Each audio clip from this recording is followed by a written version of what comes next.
amazing. Hello, everybody. I want to get started. It is so good to see everyone. I am Wendy Singer, Director of Education at the Illinois Holocaust Museum and Education Center.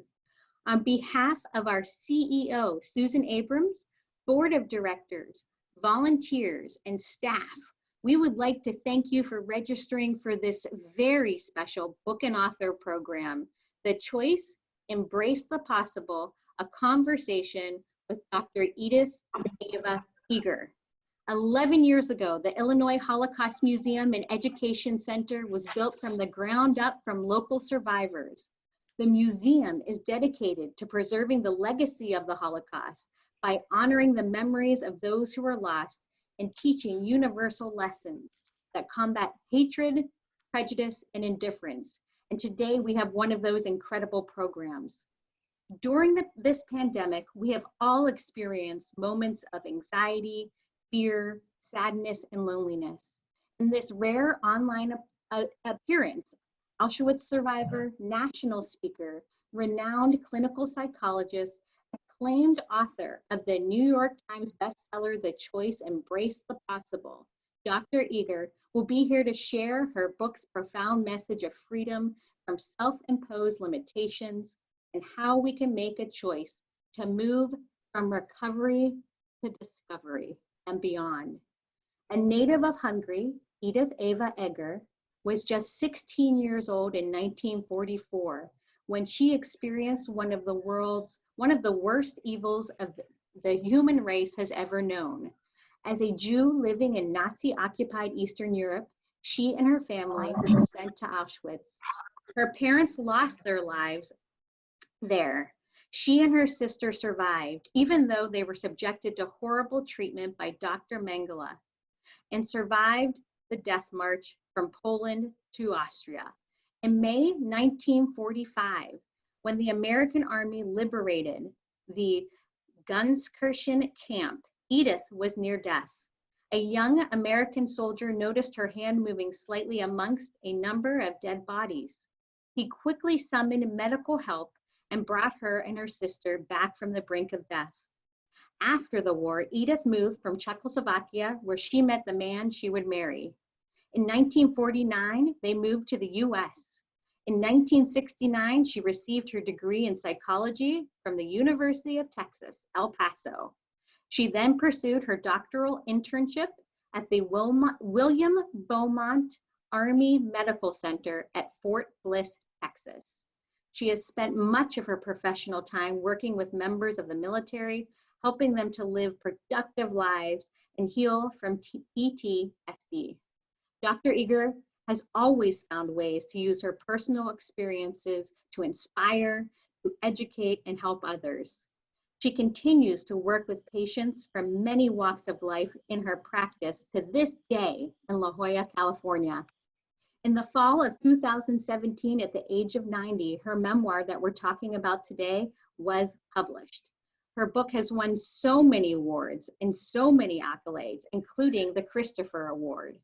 After an intimate interview with Oprah Winfrey on Super Soul Sunday, The Choice spent several weeks on the New York Times bestseller list in 2019.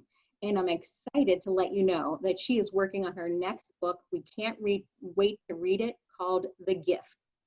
This program will be moderated by our fantastic museum board member, an internationally known licensed psychotherapist and professional trainer and prolific author, Dr. Joy Ehrlichman Miller, PhD. Joy is an internationally known licensed psychotherapist, professional trainer, and author. As I said, she is the founder and director of Joy Miller Associates in Peoria, Illinois. Dr. Miller is an Illinois state licensed professional clinical counselor, as well as a certified master addictions counselor, and to top that, a university professor at Butler University. Dr. Miller is founder and CEO of Resiliency Forums. On September 10th, she has her incredible Resiliency 2020 Forum. Check that out and look out for it. It will be incredible. We have hundreds of people on the call today from all over the nation. finally, a huge thank you to our fantastic partners who were listed on the pre-roll screen today. And take it away, Joy. And Dr. Eger. Oh my gosh, this is such an honor to be speaking with you. Thank you, Wendy, first of all. And I have to say, I heard about you years ago from one of my students, and I had actually signed up for one of your conferences. And I guess it's Bashir. We came together. I am so thrilled. I am so honored. And I need to say, your book is riveting. When I have yellow all over the every page, I love it. I love it. It says something about the quality of your book. Thank you. Would you mind, could we start with, I think what first grabbed me was on page 19, you said, "What is mine to do with the life I've been given?" And in 1944, you were to be a Hungarian Olympic athlete, and your coach came to you and said you no longer were going to get that spot. Could you tell us a little bit about that time period and what that meant to you? It was probably the first most painful experience of my life, because I was at least 5 hours every day practicing. And I was in love with my professor and the trainer, and came to me and said that you're not going to be able to do this because you're Jewish. And I cannot tell you the heartbreak I had. And I was told to train someone else who is a non-Jew. And you can imagine when your dream is completely shattered. And I never forget the grief and the anger and the combination of the feeling of mostly how unfair it was to me, and realizing that to be a Jew is very difficult. And I'm going to tell you today as well that Jewish people are very good survivors, because even my ancestors didn't have it so good as I do and you do, but they never gave up. So I am very proud to let you know that I honor my ancestors, because it's easier to die than to live. So now you have written about the quality of life, and you interviewed many survivors. And I think one thing we have in common, possibly, that no matter what happened on the outside, we were able to develop the kind of feelings inside that we're going to make it, and it's temporary. And it's temporary. Absolutely. It's not permanent. And you bring up an amazing point, because your mother said something to you as you were on the train, and she said to you, "No one can take away from you what you put in your mind." And I think that statement probably resonates most with most people out there that have read your book. But I wanted to ask you, that statement, what did it mean to you, and how did it help you in Auschwitz? Yeah, my mother told me what you're just saying to me. And I said to myself, I'm going to remember that. And exactly that's what happened. Everything was taken away from me, except I had my mind, and I had my sister. And I think those things were very important to have, because you could not really know what's going to happen next.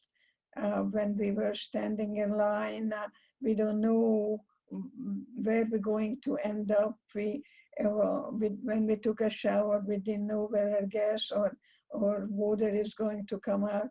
And this is what's happened now too.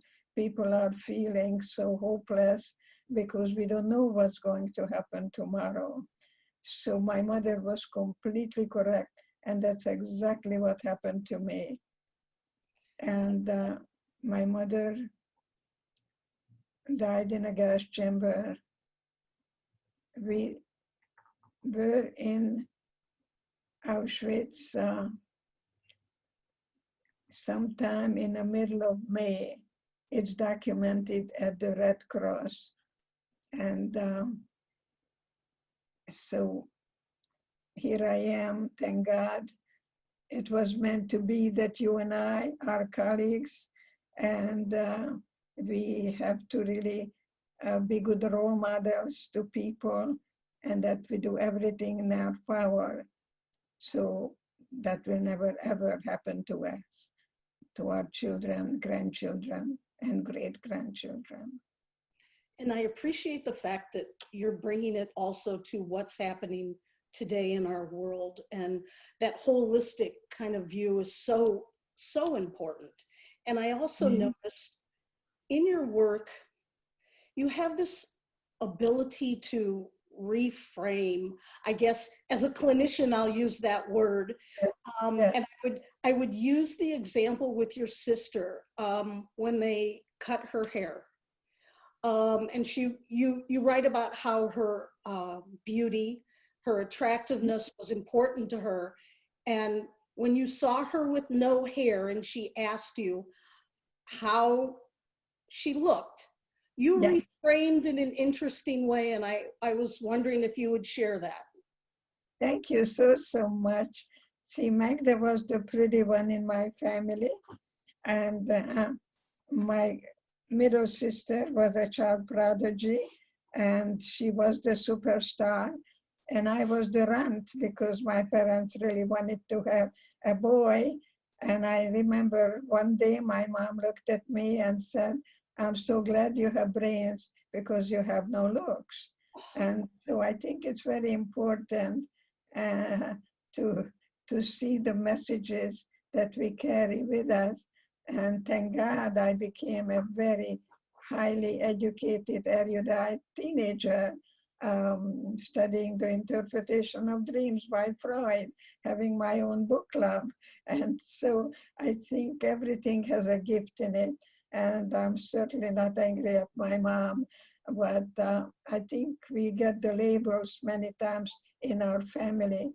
So today I guide people how to reclaim the true self, the genuine self that we gave up, and able to fit in the family dynamics.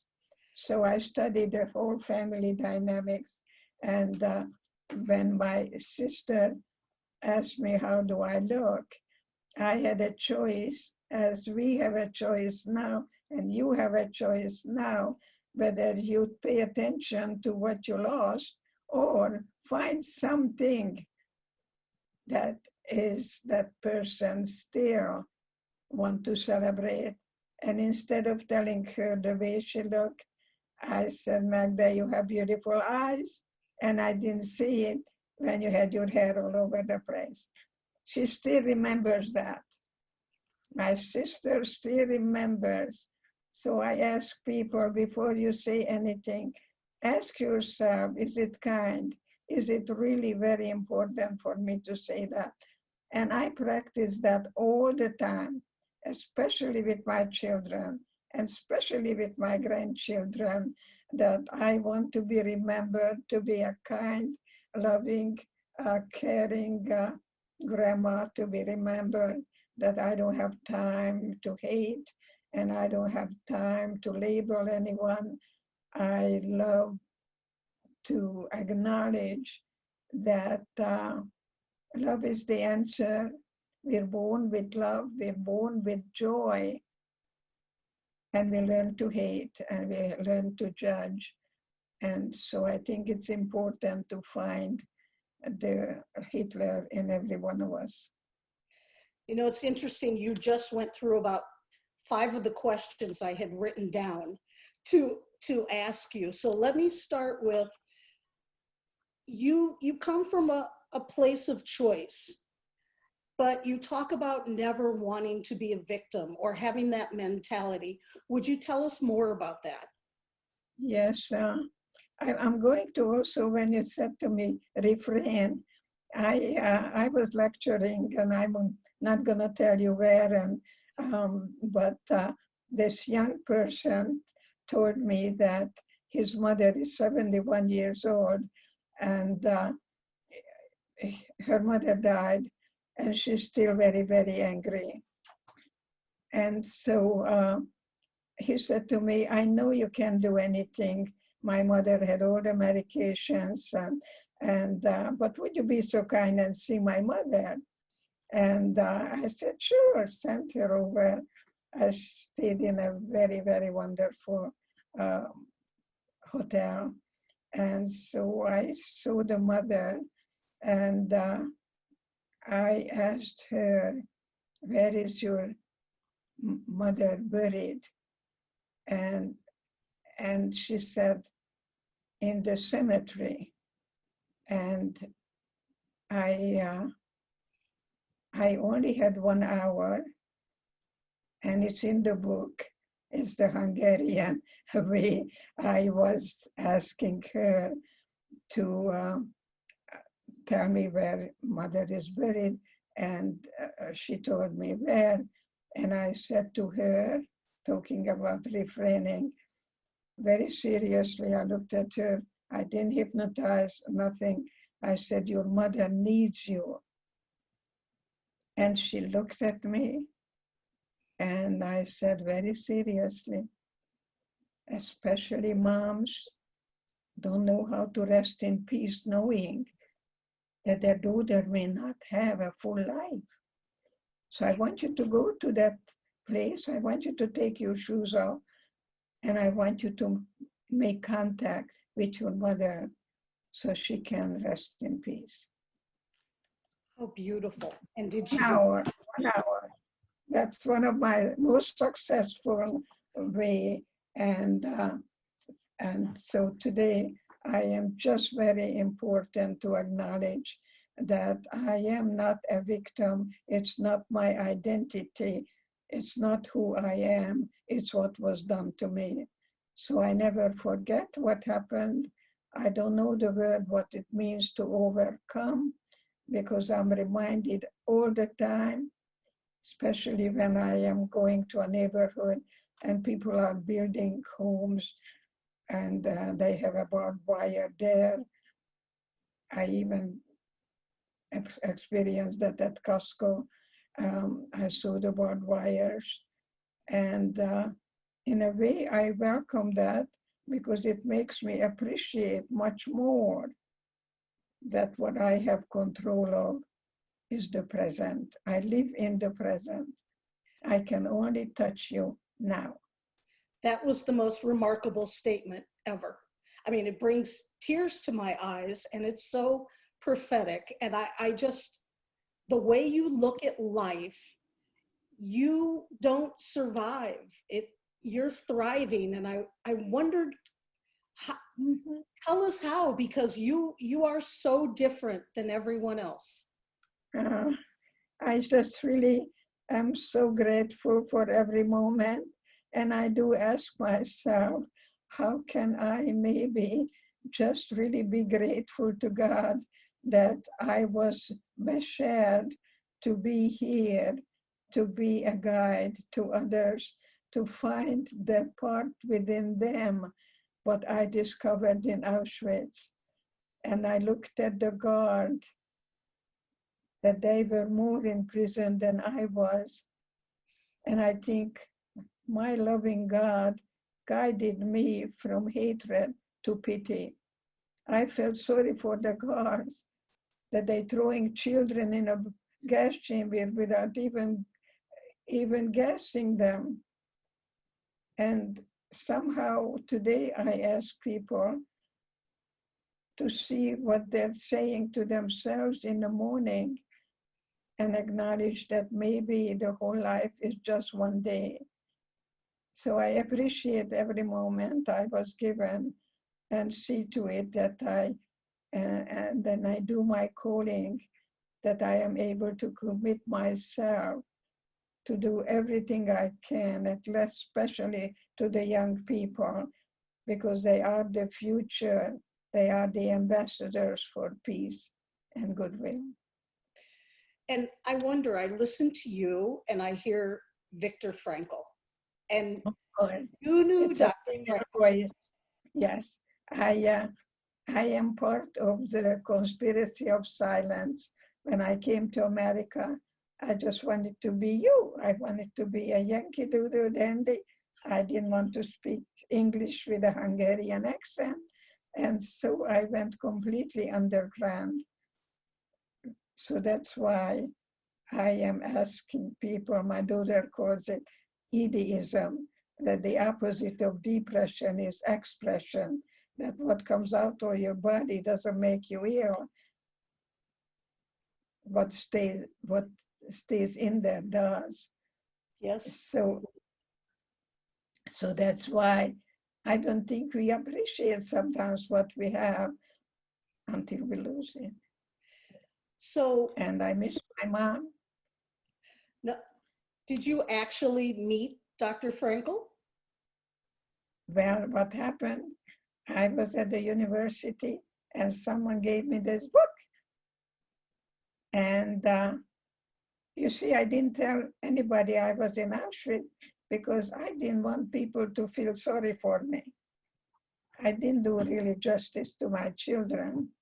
And I have done a lot of work with second and third generation. We can talk about that maybe a little later. But I think that was not a good thing I did. But when I saw that book, have you ever written something that when you read something, you wanted to write 10 more pages? Yes, And your book. See, I said, oh my God, he has the verbal capacity that I didn't have. So I just gobbled up that book and I wrote a little article called Viktor Frankl and Me, you know, the little me. And you know what? It was published and someone sent it to him to Vienna. So one day I get a letter from Viktor Frankl, and he wants to meet me in San Diego, where he was lecturing at the International University. And that's how I became Viktor Frankl,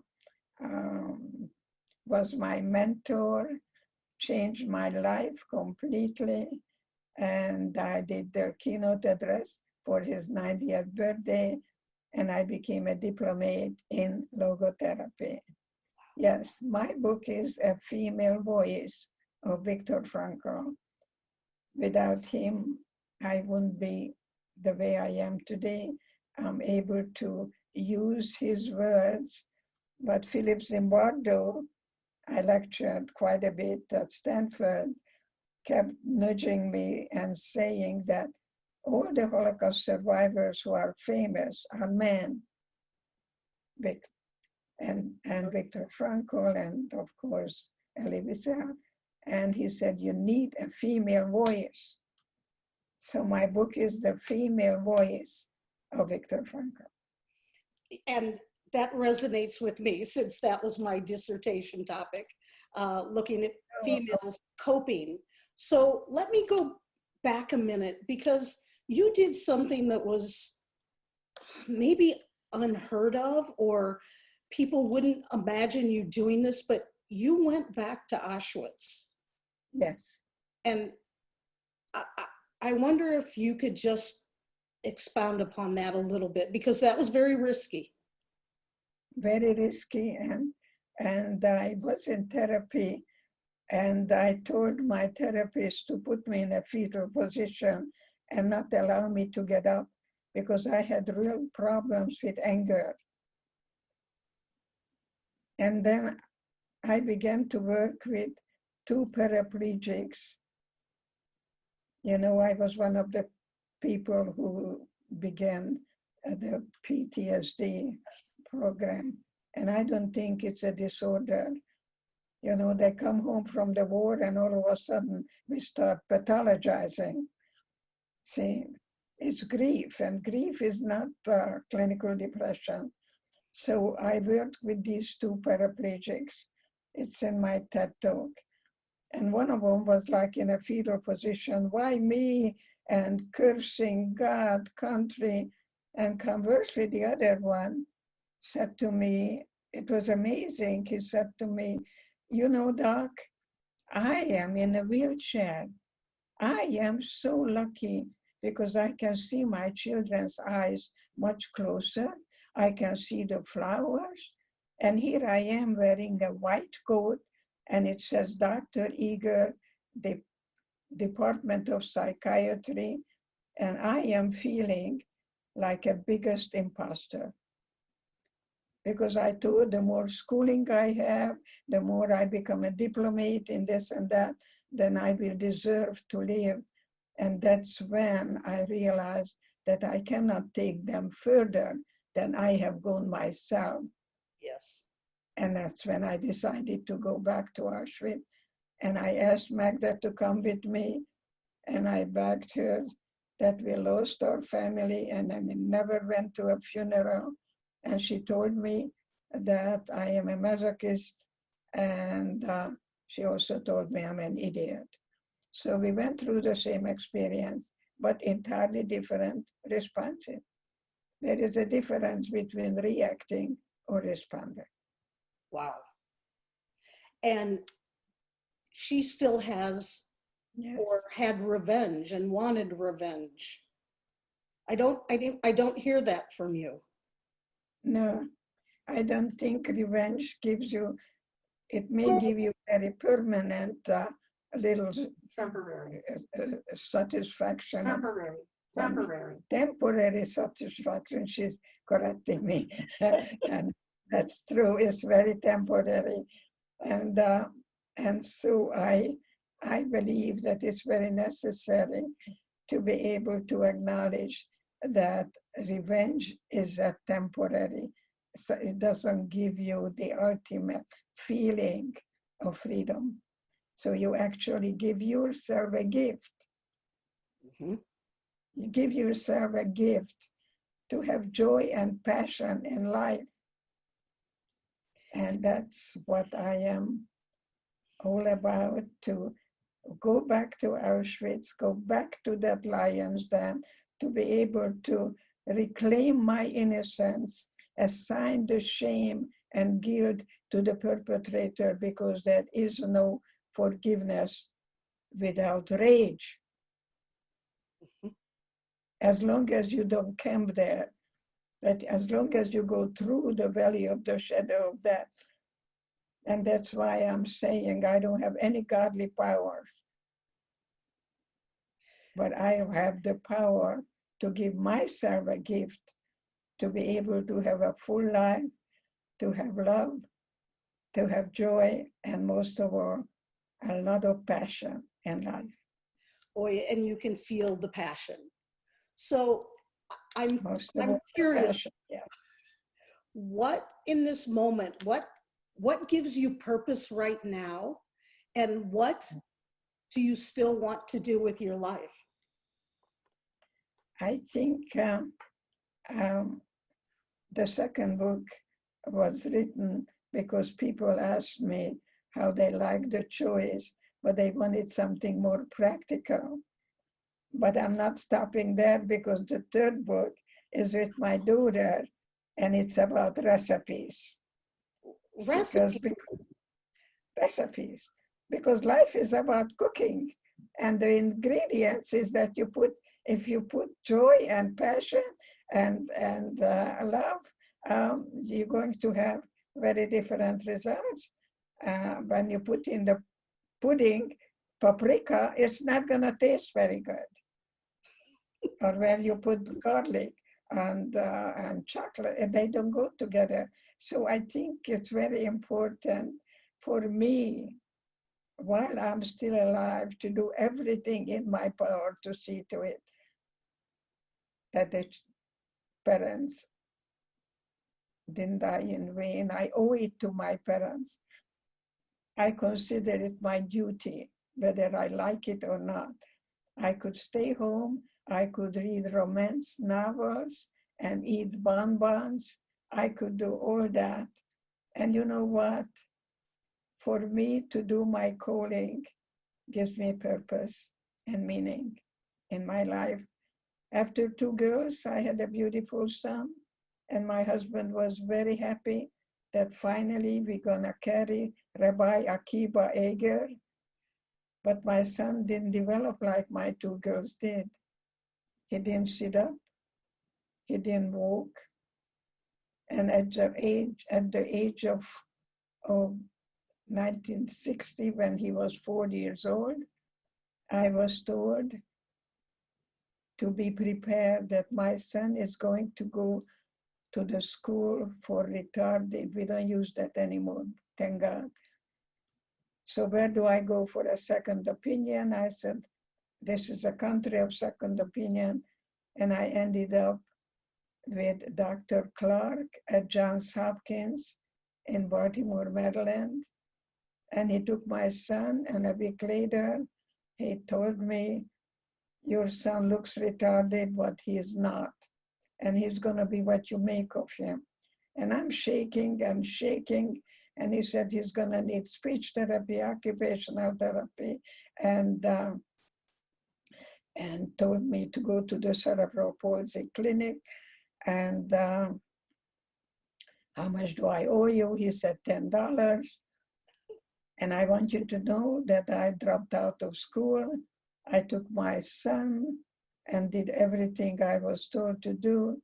And my son John graduated as a top 10 student from the University of Texas. So it's love is not what you feel, is what you do. And what you do is to commit yourself. That's what it took in Auschwitz. If you were just for the me, when I danced for Dr. Mengele and he gave me the bread and I shared it with the girls, I could have eaten it up myself. And when I was on the death march, the girls that I shared the bread with carried me so I wouldn't die. This is amazing. If you were just for the me, you didn't make it. All we had was each other then, and all we have. You are such a brilliant interviewer. I'm so happy to be your colleague. Thank you so much. Well, it's been amazing, and I have to ask, my research looked at coping mechanisms of women from Auschwitz, and every coping mechanism that was discussed in my paper, you mentioned, but I heard a lot about hope, and I heard a lot about relationships, and I wondered, which one do you think helped you the most?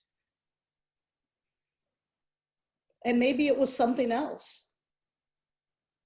I think what helped me the most, that I had a goal. I had a dream that I'm going to come home and I'm going to see my boyfriend, who told me I have beautiful eyes and I have beautiful hands. So I asked everyone, tell me about my eyes, tell me about my hands. And all we had was each other, and we were fighting about recipes. How much paprika you put in the goulash? And we started to fight with each other.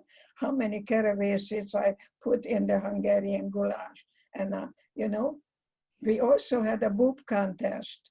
I mean, we were thinking of anything somehow to be with each other and find a way to know that we must survive. And you said something about being free. about if I make it through today, Yes. that If I survive today, then tomorrow I'll be free. Tomorrow became very, very important for me. If I survive today, uh, eh, then tomorrow I'll be free. I never even thought of it, that I will not go out of fear. wow. So I said to myself, you can just do, they took my blood. And I asked, why are you taking my blood? And he said, to aid the German soldiers so we can win the war and take over the world. I couldn't yank my arm away, of course. Maybe I wouldn't be here today. But you know what? I said to myself, you stupid idiot. With my blood, you're going to win the war. You see, so I had my own world that they couldn't touch. Absolutely. And you used humor, you used hope and relationships and Yes. thinking of tomorrow and dreams. And I'm wondering, how do you think those strategies, those coping mechanisms can be used today with people suffering from the pandemic and anxiety and depression and grief and the unknown? I think I like to tell you that I made friends with a girl from Yugoslavia, and I loved being a Hungarian. And she said how she's going to go back and her loving country, and we're going to be liberated by Christmas. And unfortunately, Christmas came and left, and she died. So it was very important for us to have the relationship with each other, but also knowing that it may not happen and that we are disappointed, but never become discouraged. And so that was important. I was standing in line to get my tattoo, and I didn't get it. And I was told that I'm going to the gas chamber. They don't want to spend the ink on me. And on the way, see, survivors have to be quick decision maker. Instead of why me, you have to say, what now? Real? So I didn't have my sister with me. And I just thought very quickly how to do some cartwheels. So I get the attention of the guard. And then she came to me, and we were out of Auschwitz, became slave laborers. I carried ammunition on the top of a train, and I wore striped uniform so the British won't bomb, but they bombed anyway. There were girls who were dying around me when we were bombed. So we never knew what's going to happen in the next minute. So your mother was right. She said you had the brains, and Yes. and you say God is, makes no junk. yeah, God, the children tell me that, but I also had a ballet master who picked me up and said to me, you know, God gave you something. It's called ecstasy. And I had no idea what that word meant. That I had ecstasy, that life is from the inside out. And that came to me in Auschwitz.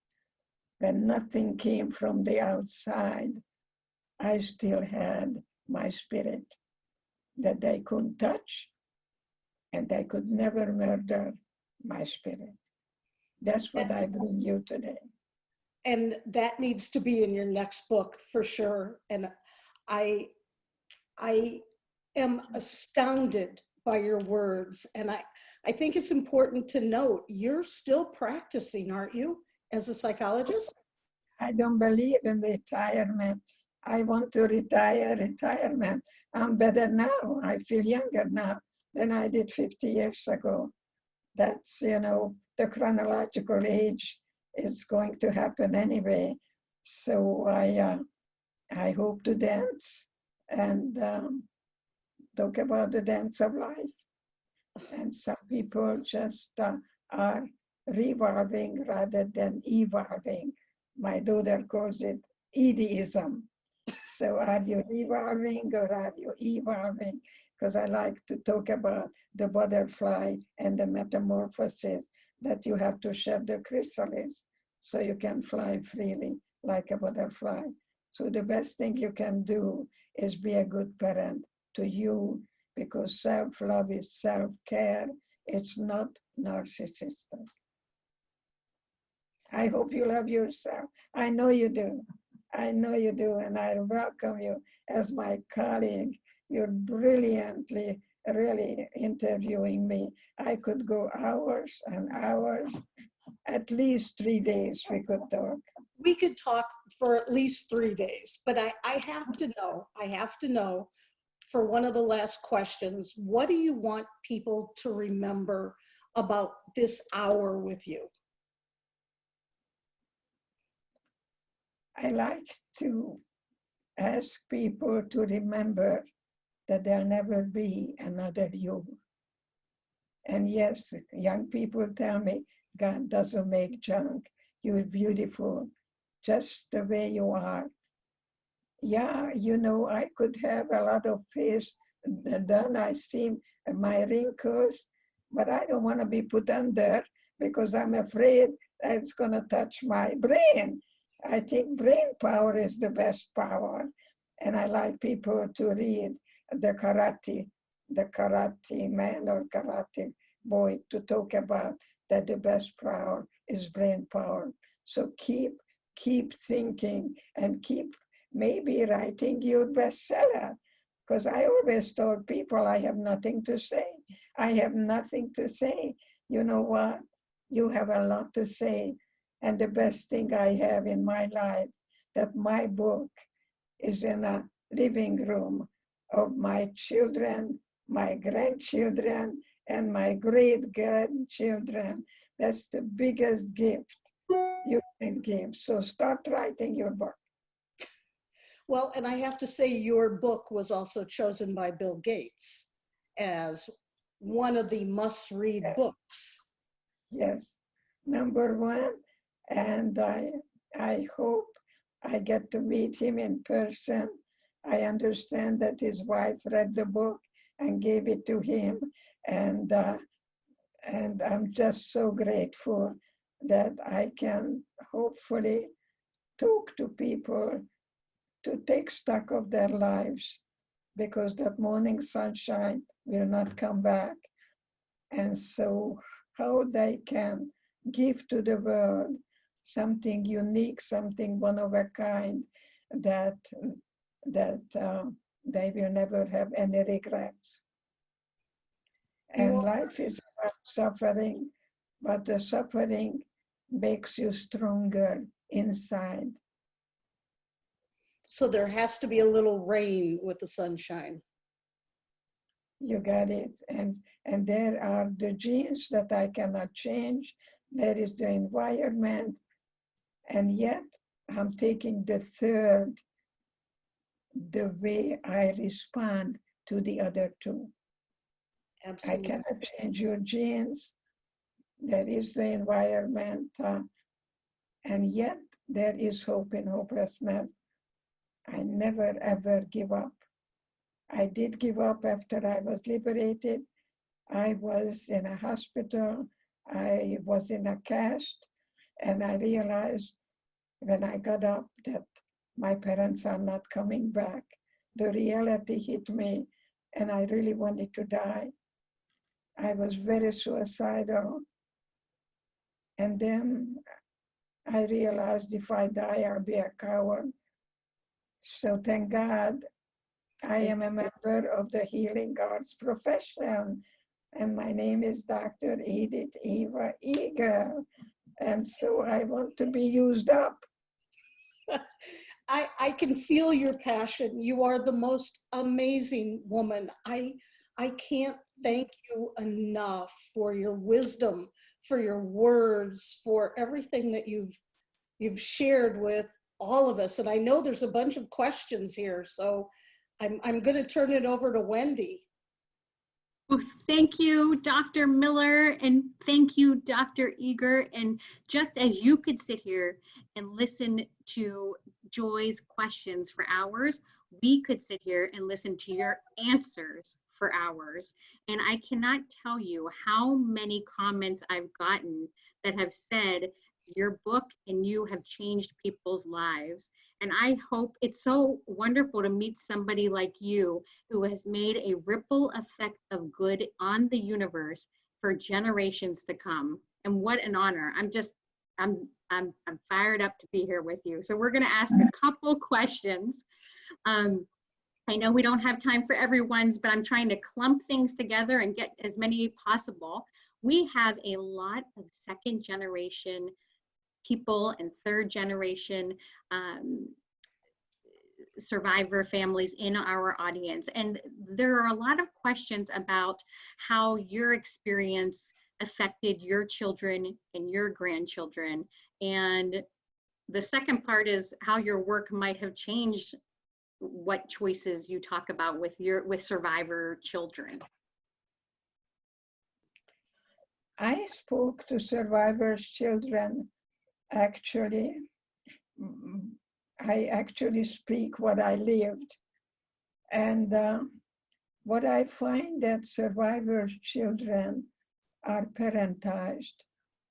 In my case, I didn't speak a word of English. My little girl went to a daycare center, and I think it's very important to really find out how the survivors' children grow up very fast.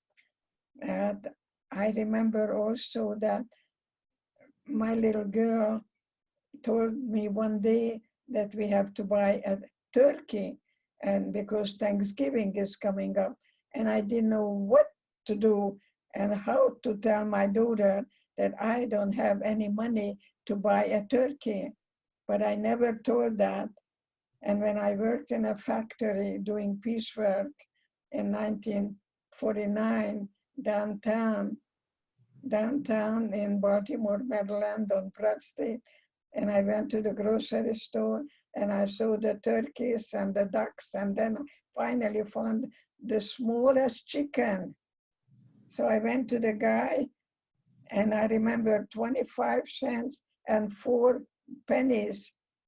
And in the bus, I did my choreography, and I came in totally fired up. I did the high kick, and I said, guess what? We're gonna have a baby turkey. She told me she never knew that we were so poor, that sometime I didn't have the 10 cents to go to the Good Humored Man and buy her an ice cream, but she never knew. And I went to the shop, and I told the owner to call me when everything is on sale, half over half. Even today, I like to buy on half over half on sale. And so I tell you, life is beautiful.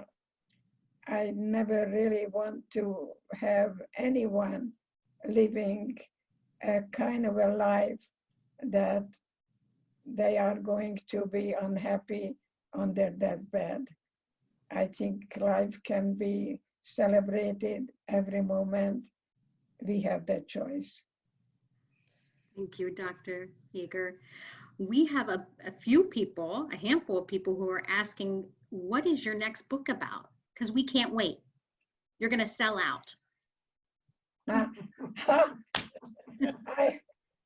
I think they're going to even like it better than the choice, because it's more practical. And if this, then this, if then, very practical, rather than talk about things. You know, love is not a feeling. Love is the positive thinking doesn't do any good unless it's followed with a positive action. So I'm asking in the gift to give yourself a gift and see what is the life that you're leading, the life of love and joy.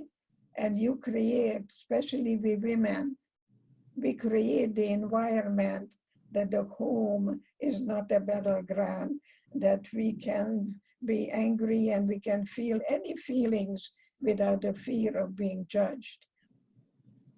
Sometimes people mix thoughts with feelings. They tell me, I feel I have to go downtown, I have to take care of my this and that. That's not a feeling, that's a thought.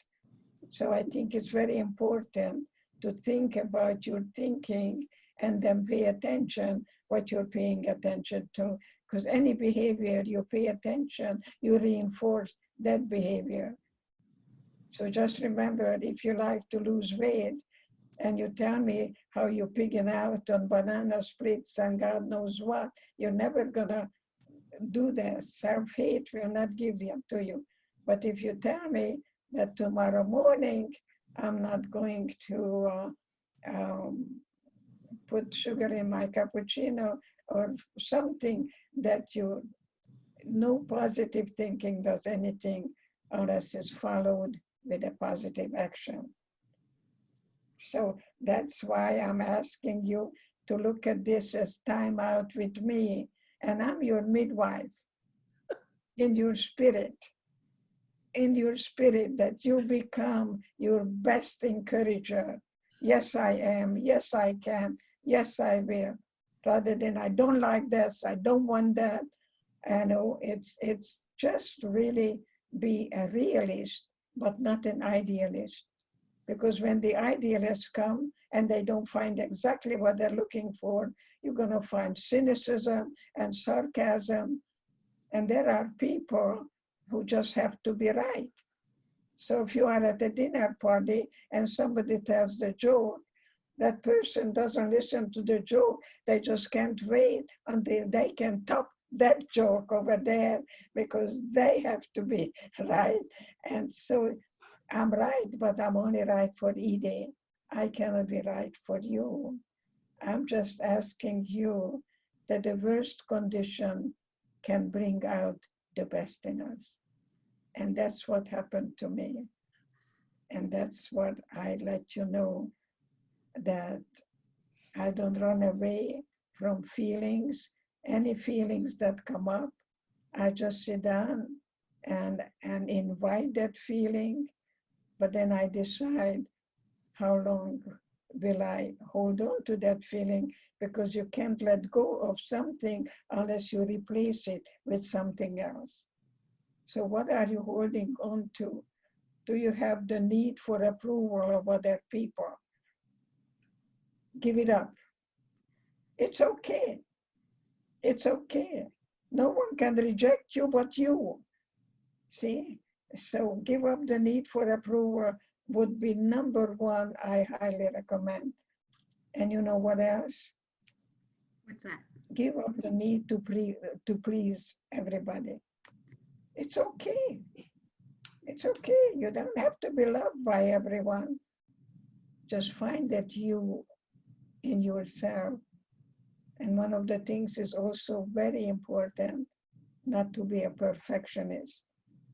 When my little Lindsay was a perfectionist and I was invited in her school, the teacher called her my little red caboose.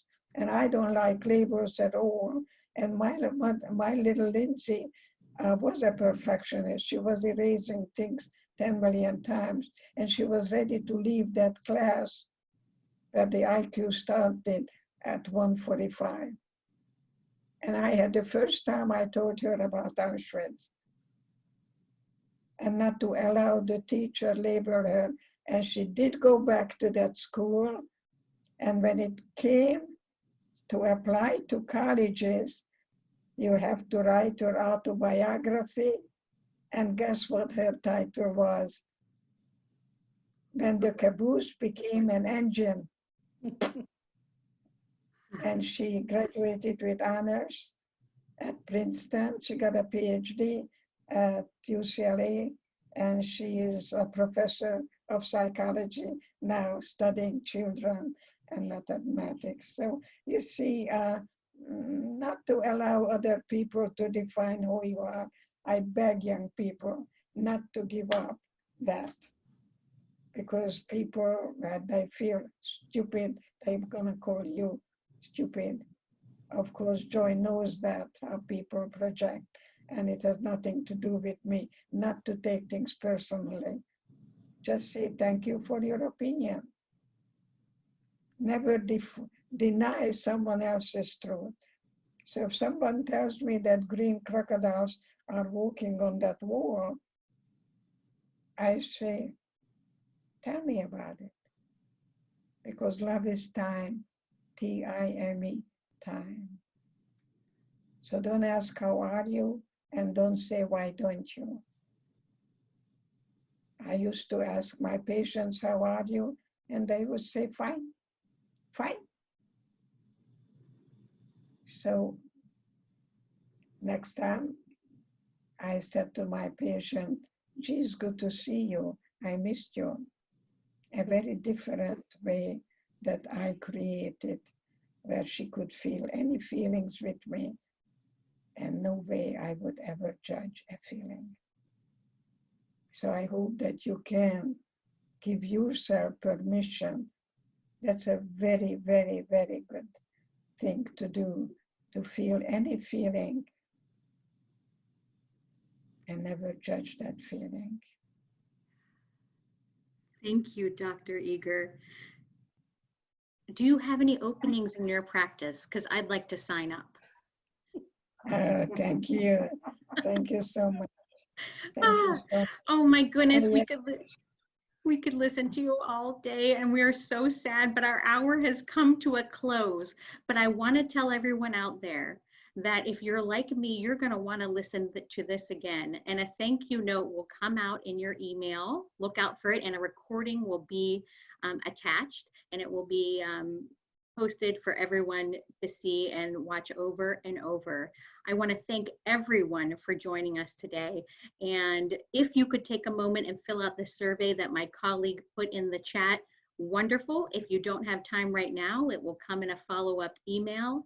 I hope you'll join us for upcoming programs that we have. We have a Pride program coming up and a bunch of other wonderful things on our events page that will also be in the that was mentioned in the chat.